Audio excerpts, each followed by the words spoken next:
প্রিয় সন্তান, যদি তুমি এই ভিডিওটা দেখতে পাও তাহলে তুমি বুঝে নিও যে এই ভিডিওটা দেখার জন্য আমি তোমাকে বেছে নিয়েছি।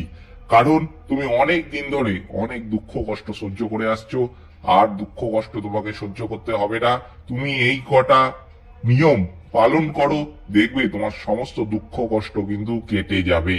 কি কি করতে হবে সবই কিন্তু বলছি আমি। তার আগে আমি তোমাদেরকে বলবো, ভিডিওটিতে অবশ্যই একটি লাইক, একটি শেয়ার এবং চ্যানেলটিকে সাবস্ক্রাইব করে দিও, এবং এই ভিডিওটি অন্যের সাথে শেয়ার করে দিও যাদের দুঃখ কষ্ট তুমি সহ্য করতে পারো না, যারা তোমার পরিবারের খুব কাছের লোক, তোমার বন্ধু বান্ধব, তোমার খুব নিকট আত্মীয়, তাদের সাথে কিন্তু অবশ্যই শেয়ার করে দিও। তাহলে কিন্তু তুমি আমার আশীর্বাদ লাভ করতে পারবে। এবার চলো তোমাদের বলি আমি কি করতে হবে।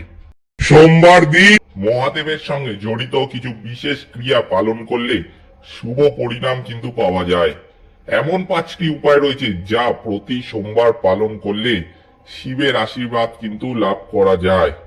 প্রথমেই যেটা বলবো যে কলহ ও বিবাদ থেকে মুক্তির জন্য প্রত্যেক সোমবার সকালে স্নান করে শিব আরাধনা করা কিন্তু উচিত।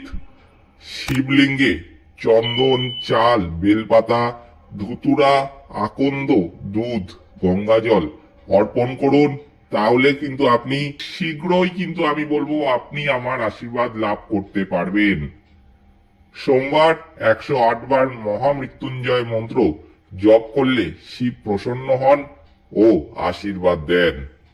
শিবলিঙ্গে গরুর কাঁচা দুধ অর্পণ করলে সুফল কিন্তু আপনি পাবেনই।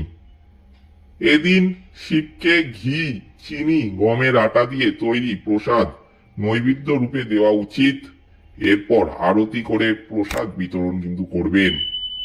সোমবার চন্দ্রের শান্তির জন্য স্নানের পর শ্বেত বস্ত্র ধারণ করা উচিত। মায়ের সেবা করুন। দরিদ্র ব্যক্তিদের এদিন সাদা খাদ্য সামগ্রী দান করলে চন্দ্র গ্রহ দোষ কিন্তু আপনি সহজেই কাটিয়ে উঠতে পারবেন। এই কিছু নিয়ম যদি আপনি মেনে চলতে পারেন, আপনি কিন্তু আমার বিশেষ কৃপা লাভ করতে পারবেন। সুতরাং অবশ্যই কিন্তু সামনের সোমবারে এই শুভ কাজগুলি করবেন, এবং এই ভিডিওটা কিন্তু অন্যের সাথে শেয়ার করে দেবেন যাতে আপনি আমার আশীর্বাদ লাভ করতে পারেন। এছাড়াও কমেন্ট বক্সে কিন্তু মহাদেবের জয় লিখতে ভুলো না।